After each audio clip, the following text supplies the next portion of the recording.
real effect.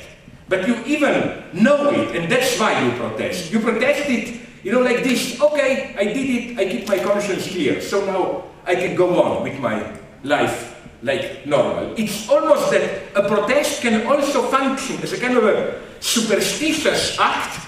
You really protest so that nothing will really change. And I claim this is also generally the problem with this charity and so on. I think that the meanest, lowest ideology is this ideology of charity, especially if it's personalized. You know, like some of my friends are doing it, it's horrible. Like you have an African poor black guy. You send him $20 a day, too much, a month. You get once a year a picture with a letter from him, and it makes you feel so good. But what makes you feel so good, I claim? That he is there and you are here. How's that movie? I think that charity, deep in its heart, charity is a kind of a, you really pay so that they remain there. How's that movie? So that, I mean, it's, don't trust this rhetoric. While we live here, people are out there starving and so on. Bill Gates talks like this today. I mean, we intellectuals at least should absolutely reject, if I may say, put it in brutal Leninist terms, this is the petit bourgeois sentimentality, to fall into the trap of this blackmail. How do you dare just study your abstract theory when people are starving there? No, our theory is needed more than ever today. I claim we are today living in a unique era where even everyday problems, we cannot solve them without reflection. For example, look at biogenetic problems. How far should we go in manipulating our genes? Are we aware that here we are confronting a situation where we have to make an ethical decision, but the traditional ethics cannot help us, which is why no wonder that incredible alliances are made, like Habermas, the great Enlightenment figure, with Ratzinger, Benedict, however you call him, the Pope. And they both have the same advice, which is for me a catastrophe. Don't do it, don't mess too much with it. This doesn't solve the problem. This is, basically, it means, let's not play with it, let's ignore it, let's keep a distance. It doesn't work. So what I'm trying to tell you is that in such an era of humanity like ours today, when, because of ecological crisis is the same problem. I deeply distrust the New Age attitude, which is technology, science objectivizes nature, it's responsible, which is why we should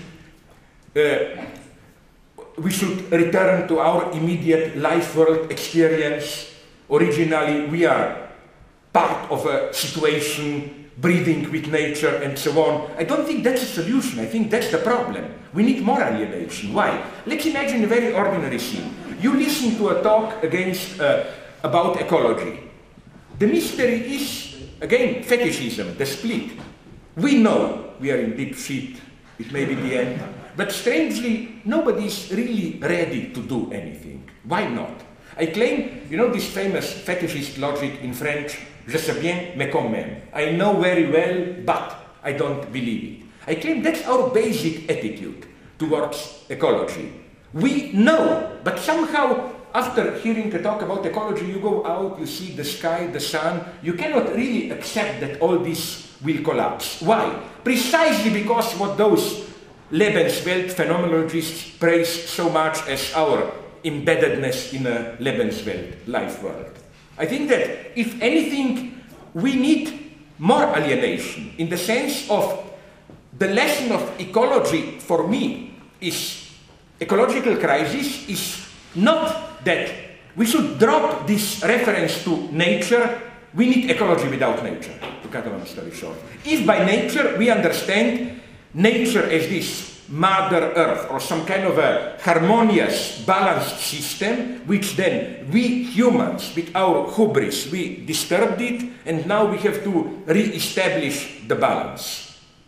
The horrible thing, much more difficult to accept, is that there is no nature in this sense. If you want a proof, think about oil.